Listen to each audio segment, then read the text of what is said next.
جو ملتان میں جلسہ ہوا اس حوالے سے ہے۔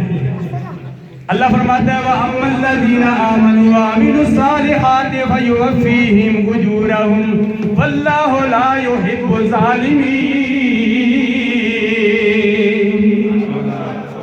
میں آخری جملے کی طرف جانا چاہتا ہوں، ترجمے کی طرف نہیں جانا چاہتا، یہاں جمعے کا خطاب نہیں ہے۔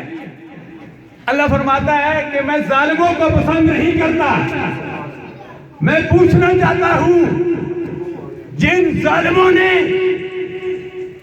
ملتان میں یا ملتان سے پہلے اس پاکستان کے باشندوں پر ظلم کیا ہے، لاشیں برسائی ہیں، FIR درج کی ہے، ان کے لیے اللہ تبارک و تعالیٰ کا عذاب دردناک ہے۔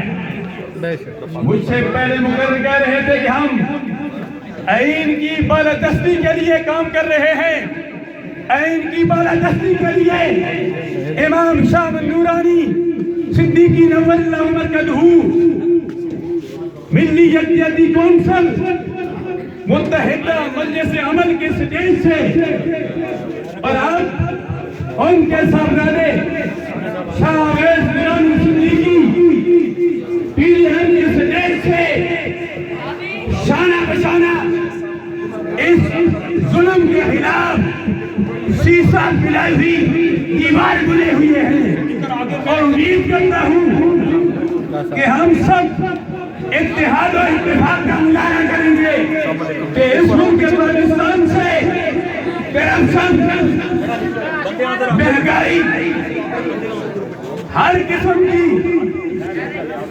وہ چیز جس سے اس ملک کو ملت کا نقصان ہو رہا ہے، وہ ان سب کا خاتمہ ہو جائے گا، اور وہ دن دور نہیں کہ ہم نے اتحاد و اتفاق کا مظاہرہ کیا تو اس ملک کے پاکستان میں نظام مصطفیٰ صلی اللہ علیہ وسلم کا نفاذ ہوگا۔ آخری بات کر کے اجازت چاہتا ہوں، قائد ملت اسلامی امام شاہ نورانی فرمایا کرتے تھے اگر اوپر گن ہوگا نیچے بھی گن آئے گا۔ اوپر کے گن کو کس نے صاف کرنا ہے؟ ہم نے صاف کرنا ہے۔ گن تب صاف ہوگا کہ ہم میں سے ہر ایک شخص نے اپنا محاسبہ کرنا ہے۔ ہم اپنا محاسبہ کریں گے تو اس ملک کو ملت مزید ترقی کرے گا۔ اللہ تعالیٰ